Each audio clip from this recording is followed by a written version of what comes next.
Hello बच्चों, let's see this question and here this question says read the information below and answer the question that follow। ये information read करनी है और उसके base पे जो क्वेश्चन यहाँ पर दिया हुआ है वो आपको सॉल्व करना है। तो रीड करते हैं पहले इन्फॉर्मेशन को। The products are supplied to multinational company which then sell these under their own brand name to the customer. देखो मल्टीनेशनल कंपनी को प्रोडक्ट्स की तैयार प्रोडक्ट की सप्लाई की जाती है और आगे जाके मल्टीनेशनल कंपनी उन्हीं प्रोडक्ट पर अपना ब्रांड नेम लगाकर उन्हें बेचती हैं। These large MNC have tremendous power to determine price, quality, delivery and labor condition for these distance producer। तो जो लोकल लेवल पर प्रोड्यूसर से सामान जो MNC लेती है उन प्रोड्यूसर्स को कितना प्राइस देना है, क्या क्वालिटी होगी उनके सामान की, कैसे डिलीवरी करेंगे, क्या लेबर कंडीशन होगी उनके काम करने की, ये सब कुछ MNC डिटरमाइन करती है। इतनी पावर होती है MNC के पास।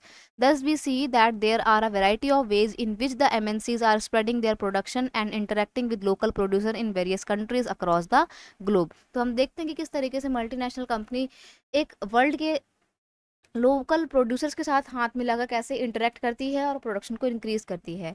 अब देखो लोकल जो मल्टीनेशनल कंपनी है ना, उसके प्रोडक्शन को इंक्रीज करने के बहुत सारे तरीके हैं। जैसे कि आपको यहाँ पे बताया है, bye setting a partnership with the local company. या तो वो लोकल कंपनी के साथ हाथ मिला लेती हैं और फिर पार्टनरशिप में अपना काम करती हैं, या फिर using the local company for supplies, या फिर लोकल कंपनी को ही बोलती है कि आप सामान बनाओ, बस हमें बना के दे दो, हम आपको पैसे दे देंगे, और बाद में उनसे मिला हुआ सामान मल्टीनेशनल कंपनी अपने ब्रांड नेम से बेचती है। ये भी दूसरा तरीका अच्छा है। नेक्स्ट है closely competing with local companies और बाइंग दैम अप। या तो वो लोकल कंपनी के साथ में कंपटीशन करती हैं या फिर उनको पूरा खरीद ही लेती हैं। ये तीसरा तरीका है।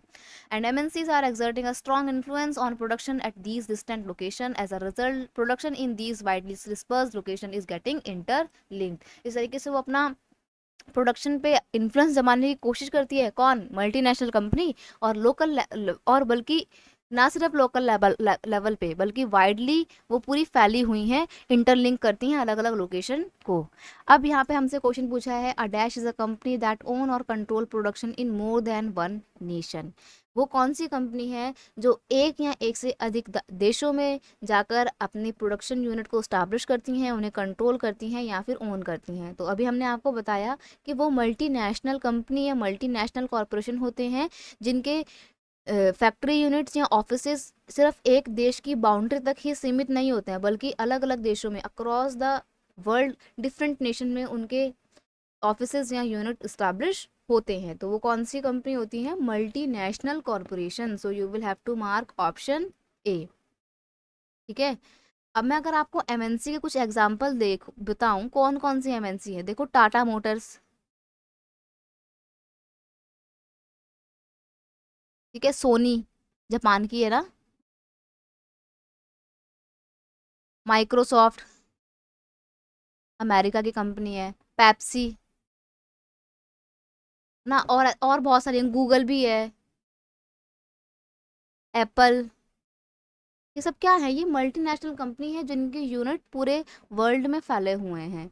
अब अगर बात करें अदर ऑप्शंस की, जैसे कि हमारे को यहाँ पर दिया हुआ है डोमेस्टिक कॉरपोरेशन। डोमेस्टिक कॉरपोरेशन वो होता है जो एक देश की बाउंड्री के अंदर रहकर ही प्रोडक्शन स्टैब्लिश करता है और उसकी प्रोडक्शन की चेन बहुत सिंपल होती है, कॉम्प्लेक्स नहीं होती है।